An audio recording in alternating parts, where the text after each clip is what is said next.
ബാംഗ്ലൂരിലെ മലയാളികളെ സംബന്ധിച്ച് ഇത് ഏറ്റവും വലിയൊരു സന്തോഷത്തിൻ്റെ ഒരു ദിവസം തന്നെയാണ് ഈ വന്ദേ ഭാരത് വരുന്നത് പറയുന്നത്. കാരണം ഒരുപാട് സംഘടനകളുടെ നിരന്തര പ്രയത്നത്തിൻ്റെ ഫലമായിട്ടാണ് ഇങ്ങനെ ഒരു ട്രെയിൻ കിട്ടാൻ നമുക്ക് കാരണം.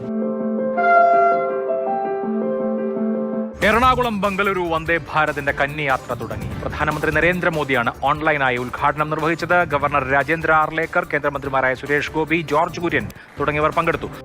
എറണാകുളം റെയിൽവേ സ്റ്റേഷനിൽ നിന്ന് ആരംഭിച്ച വന്ദേ ഭാരതിന്റെ ബാംഗ്ലൂരു യാത്രയ്ക്ക് 9 സ്റ്റേഷനുകളാണുള്ളത്.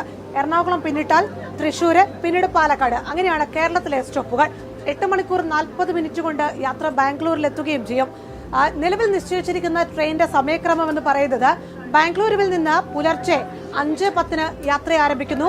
എറണാകുളം സൗത്ത് റെയിൽവേ സ്റ്റേഷനിൽ ഉച്ചയ്ക്ക് 1:50 എത്തുന്നു. ഇവിടെ നിന്ന് തിരിച്ചു വീണ്ടും 2:20 യാത്ര ആരംഭിക്കുന്നു. ബാംഗ്ലൂരുവിൽ രാത്രി 11 മണിക്കെത്തുന്നു. അതാണ് വന്ദേ ഭാരതിന്റെ നിലവിൽ നിശ്ചയിച്ചിരിക്കുന്ന സമയക്രമം. വന്ദേ ഭാരത് കയറാൻ പറ്റിയ ഒരുപാട് സന്തോഷം. റെയിൽവേ ടീമിനും എല്ലാവർക്കും വളരെയധികം നന്ദി പറയുന്നു. 8 കോച്ചുകളിലായി 600ഓളം സീറ്റുകളാണ് വന്ദേ ഭാരതിന്റെ ബാംഗ്ലൂരു സർവീസിൽ നിലവിൽ ഉൾപ്പെടുത്തിയിരിക്കുന്നത്. ഇതിന്റെ നിരക്ക് സംബന്ധിച്ചുള്ള വിവരങ്ങളൊക്കെ അടുത്ത ദിവസങ്ങളിൽ റെയിൽവേ പുറത്തുവിടും.